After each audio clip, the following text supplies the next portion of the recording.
on days where you got asphalt going out and materials coming in and crushing going on, you might have anywhere from 15, 20 guys. We make sure our guys are pretty qualified, you know, they can fill in any position. So if we need help grading, if we need help paving, making rock, they can help there too. And that goes back to training your guys to be the best that they can be. If they're just as good as you, it's not gonna hurt you. It's only gonna benefit you as a company, as a whole.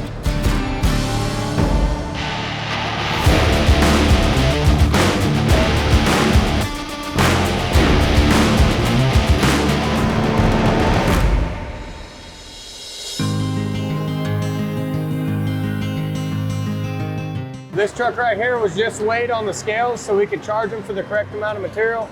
We don't want to undercut our customers and we don't want to overcharge them either. So we test it and we make sure that everything's scaled. If they're repeat customers often, we'll save that truck in our system to where they can just come in, get a load, go across the sales. We have their empty gross weight, and whatever that weight is after they're loaded is what we charge them for the material.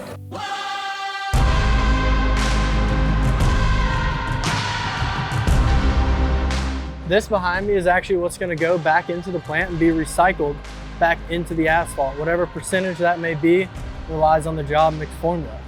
And one thing you'll notice is how empty this is right here and how full that still is. That's a true testament to how much asphalt we've been pushing in here. You see the size of the loader buckets and how many guys we got here, and they still struggle to keep up to make that material. This material's been out for, you know, it got put out last week.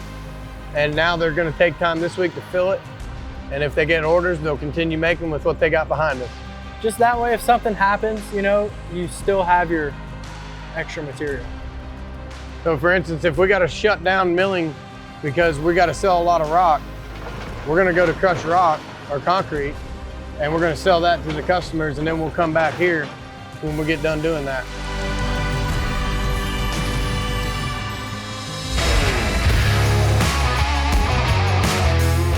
The products you see behind us, that's virgin sand. All of it's virgin rock, which means it's directly from a rock quarry. It's never been on a job site. It's never been used for anything. It's straight from the ground through the crushers at Vulcan Materials is our local plant. They're just as much the backbone to our asphalt plant as the guys working here, as the crushing crew is, because we've got to have that material to put into the asphalt. So those are all different sizes, whether they be 67s, 89s, so on and so forth. So the smaller the rock, the finer the final product. Our job mix formulas, all that mix, all the material up there gets dumped into separate bins. Basically, you have to keep those bins full as the plant loader operator, and the plant itself, the computers and the belts and everything turn at certain speeds to inject a certain amount of each different product into the final material through the plant. We have our own trucks haul it daily, lease trucks haul it daily, tractor trailer trucks haul it daily. You know, it's something you have to stay on top of. I mean, we're pretty limited to room on that, so we can't overstock it, but you know, if we're doing 1,000 tons a day, those piles can be gone in literally a day. A big shout out to those companies that help us keep this thing going. That's up to the plant operator to stay out. He's got to check his piles and everything every single day to make sure that he's got the rock, because if you're running topping and your loader man says, hey, we ain't got no more rock, then that means you're shut down for the day, your asphalt crew's shut down for the day, or you're buying mix at another plant. Anybody else who's running out of use.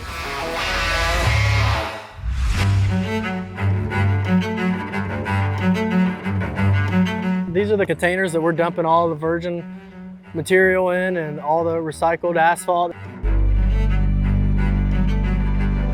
We can have our loader man visually see that and never get confused as to what he puts in.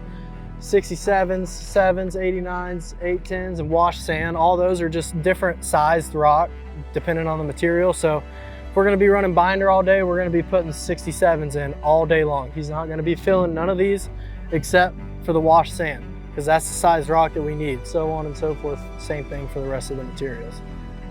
But once the material gets down in those conveyors, it goes to the belts that are going to the plant, to the double barrel heating drum, and that's where the tar and everything's getting mixed up, and it's getting hot, and we're getting that black tarry smell that everybody smells going down the highway. We love it. as an asphalt worker, but the people down the roads don't like it as much. But we promise we won't be there long. We'll be out and we'll be done.